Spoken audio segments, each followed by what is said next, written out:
So fast forward to when I did say yes. I really had after the lowest point in my life living in LA, I really had a very supernatural encounter with the Lord where I heard him and he said, what I titled my book after, what I titled my song after on the first Christian album that I've done, Tell Them About Me. And I thought, I was still living in a place where I was extremely dark and still very sick. So I didn't jump up and say yes, and I was suddenly healed and I just began writing and everything. It wasn't like that. It was a very slow boil that I would say. So the yes might have started there, but it really came to full fruition as he began to make my path more clear. When I became truly grateful, the book was almost called Grateful.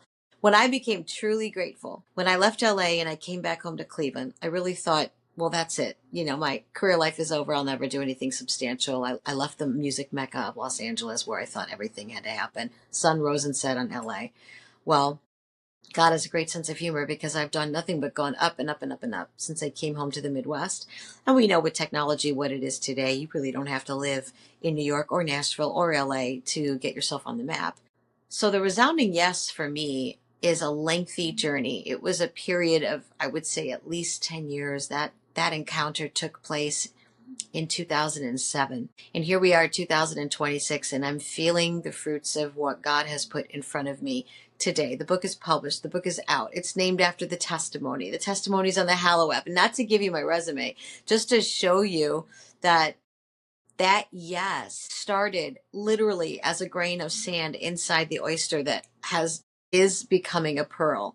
So it wasn't a subtle, miraculous healing like we know that God can do. But, where's the lesson in that? He wanted me to grow in my faith. And that is what I've done. My whole life, I wanted a major record label, all the biggest musicians, and I've worked with a few, But had my life gone in the direction that I wanted, probably would have ended in death. That's how sick I was. I would have been one of those artists you read about, had a career, but had no life, and their illness overtook them.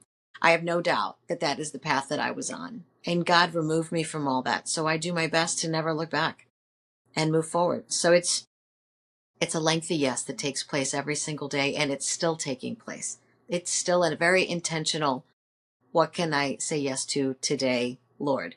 That's just a very intentional thing that I put in front of myself every single day. I get up, I pray every morning when I get up. Okay, how do you want me to tell them about you? He didn't say write a book. He didn't say write a Christian album, but I think that he was very intentional on his blessings. He knew that those were my gifts. Writing were my gifts. So he used those gifts to draw me closer to him because God is very crafty. I love to sing. I had to learn to love the giver more than the gift because I loved the gift more for many, many years.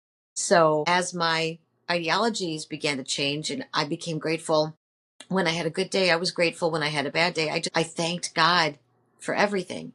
And my life changed exponentially. And as I began to process that beautiful miracle, the path just became very enlightened before me. And his providence, his divine providence, I just began to say yes and surrender as much as possible. And he just poured into me. When I sit at the keyboard and I write songs, Christian songs, I look back on how I found the scriptures and I can't even remember. It's so Holy Spirit driven.